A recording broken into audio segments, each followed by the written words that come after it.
നിങ്ങളുടെ ഹൃദയത്തിൽ ഭാരം അനുഭവപ്പെട്ട ഒരു ദിവസം നിങ്ങൾക്ക് എപ്പോഴെങ്കിലും ഉണ്ടായിട്ടുണ്ടോ?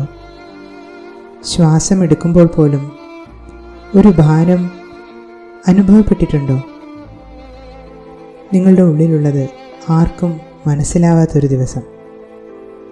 ഒരുപക്ഷെ നിങ്ങൾ അന്ന് ഉപേക്ഷിക്കപ്പെട്ടിരിക്കാം, ഒരുപക്ഷെ നിങ്ങൾ പരാജയപ്പെട്ടിരിക്കാം, ഒരുപക്ഷെ ജീവിതം എവിടെയോ കുടുങ്ങിപ്പോയതായി തോന്നിയേക്കാം.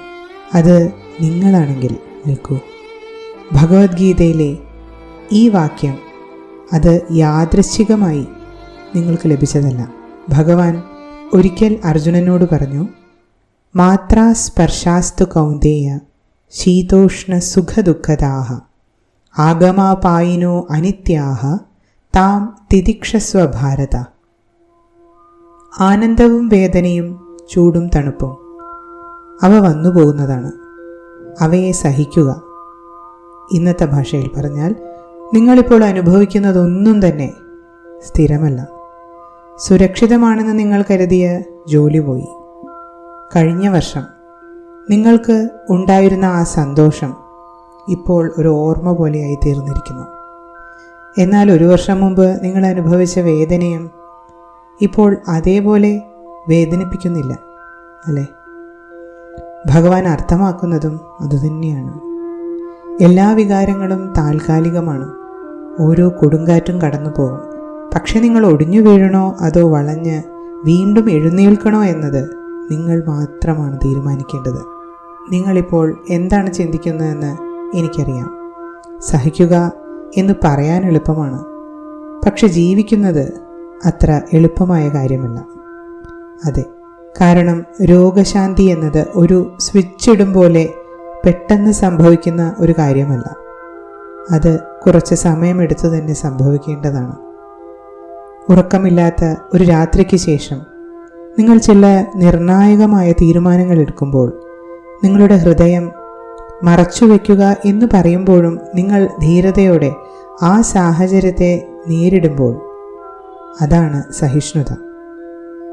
അതൊരു ആത്മീയ ശക്തിയാണ്. നിങ്ങൾ ഒറ്റയ്ക്കല്ല അത് സഹിക്കുന്നത്.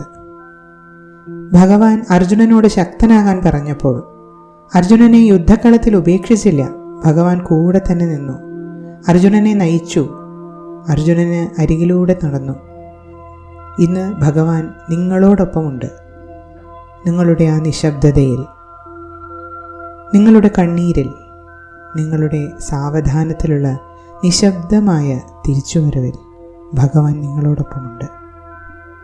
ഒരുപക്ഷെ ജീവിതം ഇപ്പോൾ ഇരുണ്ടതായി തോന്നിയേക്കാം. പക്ഷെ നിങ്ങൾ ഈ ഇരുട്ടിൽ ഒറ്റയ്ക്കല്ല. ഭഗവാൻ നിങ്ങളെ നിരീക്ഷിക്കുന്നുണ്ട്. ഭഗവാൻ നിങ്ങളെ നയിക്കുന്നുണ്ട്, സംരക്ഷിക്കുന്നുണ്ട്. അതിനാൽ നിങ്ങൾക്ക് എപ്പോഴെങ്കിലും ഹൃദയത്തിൽ ഭാരമോ ജീവിതത്തോട് തന്നെ മടുപ്പോ തോന്നുമ്പോൾ ഈ വാക്യത്തിലേക്ക് മടങ്ങി വരിക. താം തിതിക്ഷസ്വ ഭാരത. ഇവ രണ്ടും കടന്നു പോകും. സന്തോഷവും വേദനയും വന്നു പോകുന്നു. മുന്നോട്ട് പോകുക, ശ്വസിക്കുക, മുന്നോട്ട് തന്നെ നീങ്ങുക എന്നതാണ് നിങ്ങളുടെ ജോലി. ഇന്നൊരു ചുവട് മാത്രമാണെങ്കിൽ പോലും ഭഗവാൻ നിങ്ങളോട് പൂർണ്ണത കൈവരിക്കാനല്ല ആവശ്യപ്പെടുന്നത്. സഹിക്കാനും തന്നെ വിശ്വസിക്കാനും മാത്രമാണ് ഭഗവാൻ നിങ്ങളോട് ആവശ്യപ്പെടുന്നത്. കാരണം ഏറ്റവും തണുപ്പുള്ള ശൈത്യകാലത്തിന് ശേഷവും എപ്പോഴും വസന്തം വരാറുണ്ട്. ഈ സന്ദേശം ഇന്ന് നിങ്ങളുടെ ഹൃദയത്തിൽ തട്ടിയെങ്കിൽ ഇത് ആവശ്യമുള്ള ഒരാളുമായി പങ്കിടാൻ മറക്കരുത്. ഓം ശാന്തി.